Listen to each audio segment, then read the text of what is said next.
Hi, what's up, boxing fans? And what a treat we had last night for the heavyweight division for men's boxing, finally getting the fight we've all been waiting for quite a few years now between these two. So Kubrat Pulev of Bulgaria and Anthony Joshua of the UK obviously went head to head for the mandatory IBF defense titles. Obviously, as we know, AJ, he's currently holding the WBO, WBA, and IBF, and obviously was having to defend that all those belts, in fact, against Pulev. Who actually was, gunning for him beforehand, with, quite a pushy legal team to basically make this fight happen before he even considers looking at someone like Fury and Usyk. So, obviously, in the press conference the day or two before the fight, we saw a lot of heat between them. Obviously, not so much from AJ's side. A lot of crazy behaviour and antagonising from Pulev's side. He was definitely trying to get into AJ's head and was very aggressive, threatening, like bad talking, trash talking. And AJ, he did stay calm and composed, to be fair. He did seem like he was going to hit him at one point. He did say after, I wanted to smack him in the mouth. And I think he would have. Obviously, he kept his cool and obviously didn't react to him, which is what he should do anyway, whether he's in the ring or not. You can see things get heated here between them, but obviously the security there, they handle him, and it's not an issue. But it was interesting to see because no one actually expected that to happen from Pulev. I think possibly he was thinking, this is my last chance of being at this level in the heavyweight division, and why not? Perhaps he was paid to do it. As we know about boxing, it's a lot of entertainment and drama as well. They like it for the TV, for the cameras, and for the fans. Possibly he did it for that reason. It was a bit out of character, but it was interesting and funny to see nonetheless. But it was nice to see, like I said, that AJ kept his cool and obviously didn't react and just said, look, stop talking and just more action. That's all he's about, let's talk more action. And he said before, people like that, they can try and get in his head and talk whatever they can say what they want beforehand, but it doesn't matter. It all matters on the day of the fight. So obviously, as we know, both of them have only had one loss in their career. Both have done very well. Obviously, Pulev's the only loss he's ever had is against Klitschko. And obviously for AJ, we know Ruiz the first time, Andy Ruiz. So they're quite evenly matched in terms of their resumes in some degrees. Obviously Pulev being a lot older though now, being 39 and Joshua only 31. But obviously it doesn't mean that Pulev had no chance against him. But I will say there was a lot of doubt for him moving into the fight. Certainly wasn't the bookies' favourite. Obviously, they had AJ up there as the winner for many different reasons. But obviously, it was an exciting fight, and I'm sure many people were happy how it turned out. There were a few grey areas with the ref.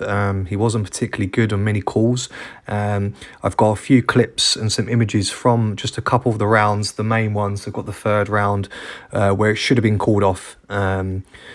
For the fact that Pulev actually turned his back to AJ and kept getting knocked down repeatedly. AJ was landing some great uppercuts, just like we saw him with Klitschko in the past. And he actually made a point of saying that a lot of people say big guys like me can't, we can't move and we can't land good uppercuts. And within the fight, I mean, the amount of uppercuts he got in succession, flurries of punches, and like sometimes 3 or 4 uppercuts in one succession, and it was almost like you see here Pulev was loving it. This is the third round. This is where things really started to heat up. First and second was obviously them just sussing each other out. Not really much going on. A few jabs here and there. Like Pulev did manage to land some jabs on AJ, but Pulev lost pretty much every round. He only won one round at one point up until I think the 5th round. But AJ he was actually very aggressive in this fight. You could see that all that built-up tension and aggression. I mean, let's face it, he's not had a professional fight in a year.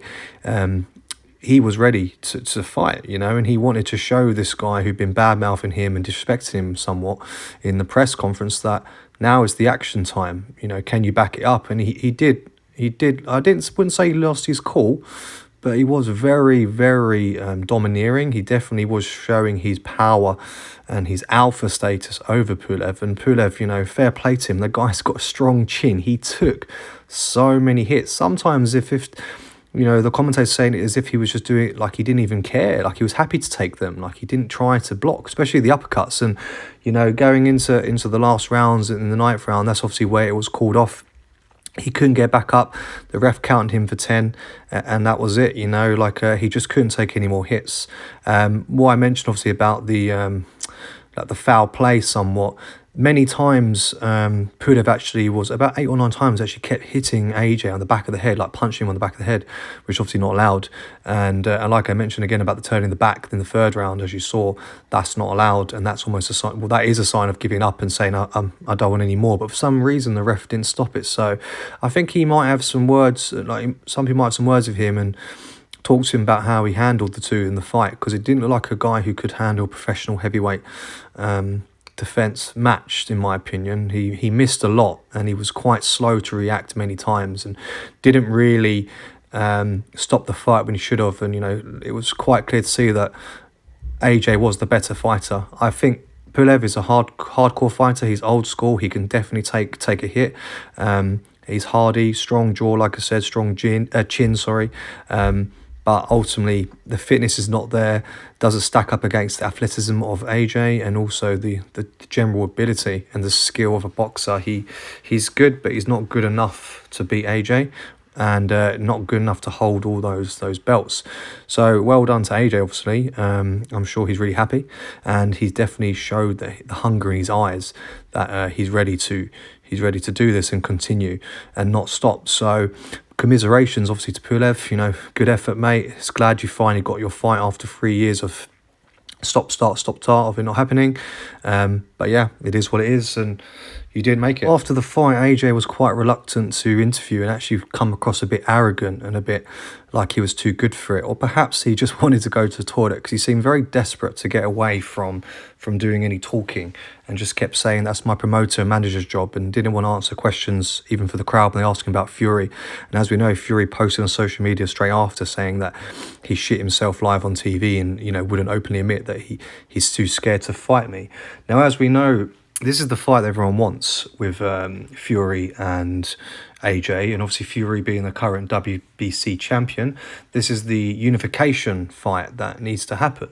But still, when mentioned obviously with Pulev how much he put pressure on to have the IBF mandatory, we still have Usyk as the challenger for the WBO, which has been the case all year. And obviously he has his right to do that after beating Chisora on Halloween just past. So there's still an element of doubt there as to what's going to happen. And, you know, after the fight, Eddie Hearn and AJ were talking about when it could happen, and Eddie was saying, you know, 5 or 6 months, and AJ's like, what are you talking about? I'm ready to go in like 2-3 months. I want to do this now, speed it up. And Eddie was like, okay, well, let's do that then. So obviously there's going to be an element of haste now, and there's going to be quick negotiations, and, you know, there's obviously a possibility that it can be overruled, and the mandatory will have to happen for the WBO for Usyk, and that's what a lot of people think should happen before Fury. But again, Fury, he's calling him out all the time, AJ. He wants to fight him, so I think they are going to bypass that somehow, and they might get around the mandatory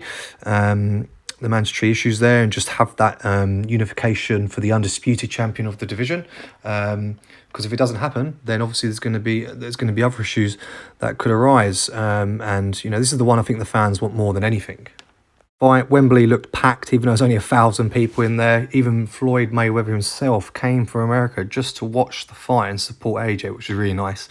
Obviously, you know, as we know, that guy is a legend. He is the GOAT of his time and his division. So that was really cool to see him, you know, like respecting AJ in that aspect, and just that athleticism between the two and the respect was really cool, and I like to see that. And again, like I said about the crowd, there was only 1,000 there, but it sounded like it was 80,000 easily. So very lucky guys and women who got to see that fight live, because obviously that has been the first big one that's happened. Now again, this is the video, obviously you can check it out on Fury's social media everywhere. He's blatantly calling out AJ, and this is the one we're hoping for. I mean, let's face it, these two are quite evenly matched in many ways, you know, height, reach, size, skill. There's a lot going on for both of them, and it has to happen. You know, if it doesn't, it will be a real shame. But then there's still the question of, is AJ going to fight Usyk? And then if he fights him and loses, does that mean he gets his belt taken away and he can't then fight for undisputed?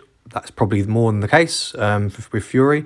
And then you still have Wilder hanging on in there in the background. You know, he obviously lost his trilogy rematch contracts that expired in October, but I'm pretty sure he still wants to get that belt back, the WBC.